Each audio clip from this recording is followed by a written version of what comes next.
2 பேரும் வீட்டை விட்டு ஓடியாந்துட்டோம். சென்னையில் உனக்கும் யாரையும் தெரியாது, எனக்கும் யாரையும் தெரியாது. உன் ஃப்ரெண்டு கிருஷ்ணாவை பெரிய மலை மாதிரி நம்பி வந்த, அவளும் வீட்டை காலி பண்ணிட்டு போயிட்டா. அடுத்து என்ன பண்ண போறோம்? திரும்பி ஊருக்கே போயிடலாமா? போனா எங்க அப்பா ரைஸ் மில் காரனுக்கு கல்யாணம் பண்ணி வச்சிருவாரு. பரவாயில்லையா? என்ன கீர்த்தி இப்படி சொல்ற? சொல்ல வைக்கிற. வீட்ல இருந்துதான் போன். லவ் பண்ணா மட்டும் பத்தாது, தைரியம் வேணும். நான் எவ்வளவு தைரியமா இருக்கேன் பாரு. ஆமாம்மா, உங்க தைரியம்லாம் எனக்கு இல்ல. ஆமா, ஆக்சுவலி நாளைக்கு நல்ல முகூர்த்தம் இருக்கு. திருப்பதியில வச்சு கல்யாணம் பண்ணிக்கலாம் தானே புறப்பட்டோம். இப்போ எதுக்கு சென்னைக்கு ப்ரோக்ராம் மாத்துன? சொல்றேன், எங்க அப்பா தான் அடிக்கிறாரு. அப்புறம் சொல்றேன். காலையில குளிச்சுட்டு லாட்ஜ்ல ட்ரெஸ் மாத்தும் போது இதுதான் சொன்னேன். இப்பவும் இதையே தான் சொல்ற. எனக்கு இப்ப தெரிஞ்சாகணும், சொல்லு. ஒன்றும் இல்லை, எங்கள் அப்பா என் ஃப்ரெண்ட்ஸ் எல்லாரையும் கட்டி போட்டு அடிச்சிருக்காரு. அவனுங்க நம்ம திருப்பதி பிளான சொல்லிட்டானுங்க. எங்கள் அப்பா திருப்பதிக்கே புறப்பட்டு போயிட்டாராம். ஓஹோ, உனக்கு நான் ஒரு ஷாக்கிங் நியூஸ் சொல்லட்டுமா? என்ன?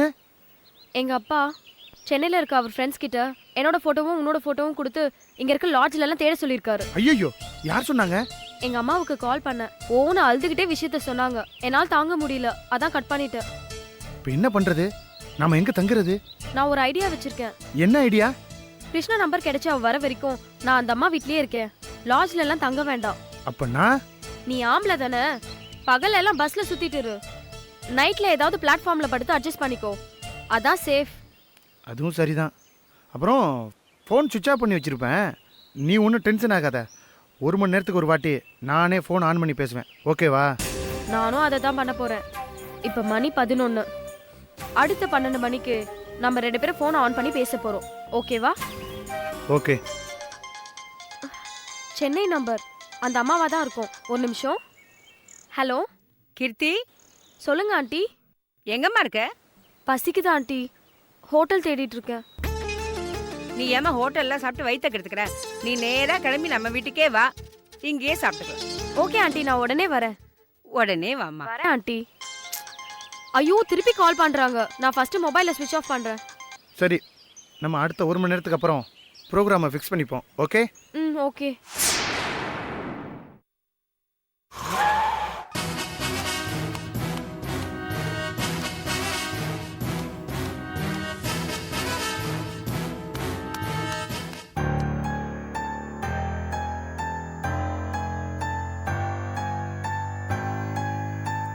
வாங்க தலைவரே, வாங்க. வாங்க மாமா. பயப்படுற மாதிரி ஒண்ணும் இல்லையே. பயப்படுற மாதிரி ஒண்ணும் இல்ல மாமா, லேசான மயக்கம் தான். இருந்தாலும் நேத்து ராத்திரியில இருந்து 2 தடவை மயங்கி விழுந்துட்டா. அதான் டாக்டர் வரவழைச்சிருக்கேன். எங்க இருக்கான் அவன்? அது அந்த ரூம்ல இருக்கான்.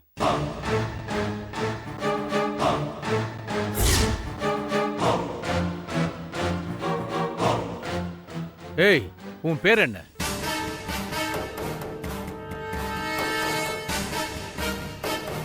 செபாஸ்டின் சார். என் பொண்ணு உன்னை லவ் பண்ணல? ஆமா சார். எத்தனை வருஷமா அவ உன்னை லவ் பண்ணா? 3 வருஷமா. 3 வருஷமா ஒருத்தனை லவ் பண்ணிட்டு கொஞ்சம் கூட உன்னை பத்தி கவலையே படாம இன்னொருத்தன் கையில அவ தாலி வாங்கிக்கிட்டாங்கறியா? ஆமாங்க.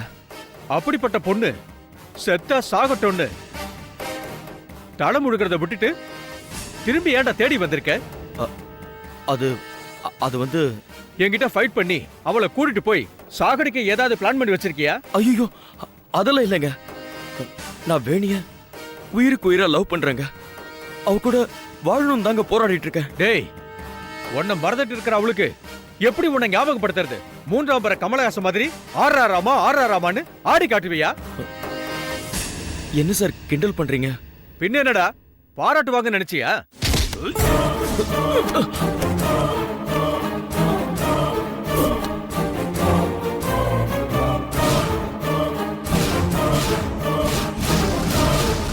டேய், பெத்த அப்பங்கிட்டே வந்து குழந்தையோட குணத்தை பத்தி சொல்றியா? எனக்கு தெரியாது என் பொண்ணு பத்தி?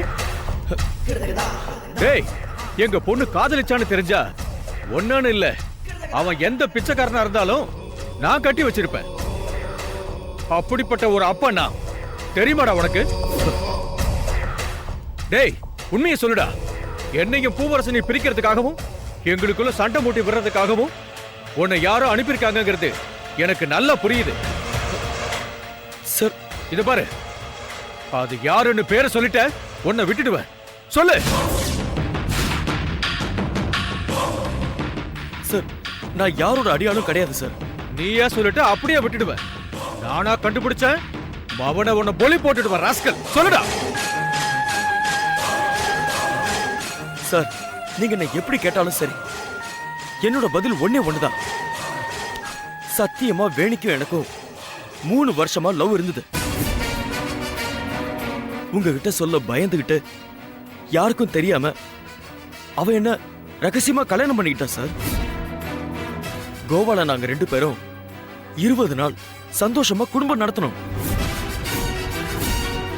மெடிக்கல் கேம்ப் விஷயமா ஒரு வாட்டி, பெங்களூர்ல சுமித்ரா கல்யாணம்னு ஒரு வாட்டி, இப்படி நாங்க சந்தோஷமா இருந்த நாட்கள் நிறைய சார்.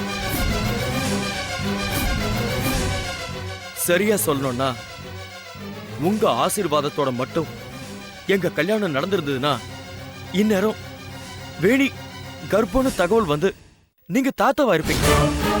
ஏய், பொய் பேசுறதுக்கு ஒரு அளவே இல்லையாடா? இதுக்கு மேல உன்னை உயிரோட விட மாட்டேன்டா. ஒரு நிமிஷம். என்னாச்சு டாக்டர்? அவர் சொல்றது பொய் இல்ல, உண்மை. வேணி கர்ப்பமா இருக்காங்க.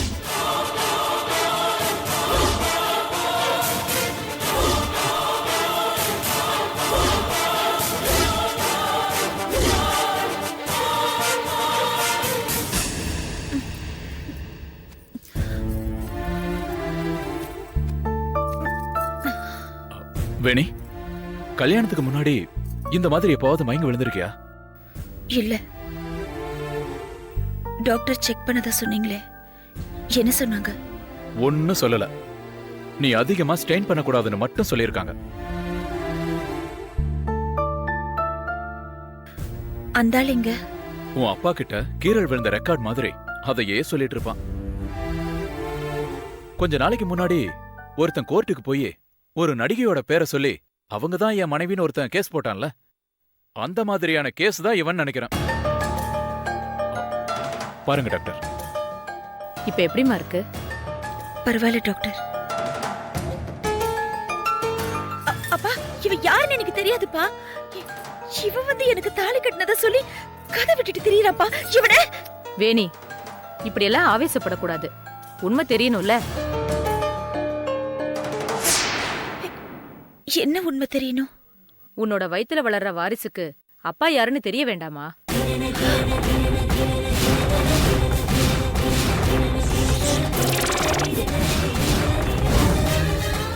ஆமா வேணி, நீ கர்ப்பமா இருக்க. டாக்டர், என்ன சொல்றீங்க? நான் கர்ப்பமா இருக்கேனா? ஆமாம்மா, நான் பல்ஸ் பார்த்தே தெரிஞ்சுக்கிட்டேன். பிளட்டும் எடுத்து கொடுத்து அனுப்பி இருந்தேன். இப்பதான் எனக்கு போன் வந்தது.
Yeah, we don't want to do anything to scare your children. That's the last thing we want to do.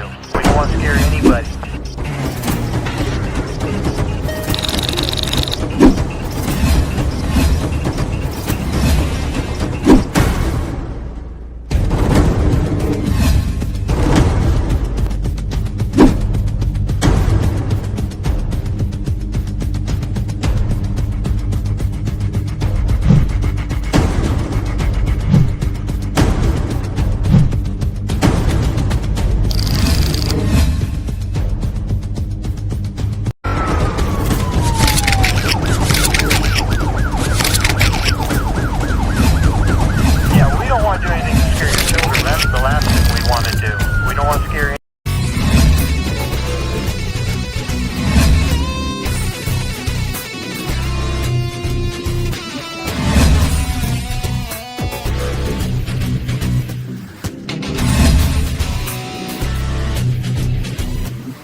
you enjoyed this video, kindly like, share, comment, and for further our interesting videos, subscribe our channel below.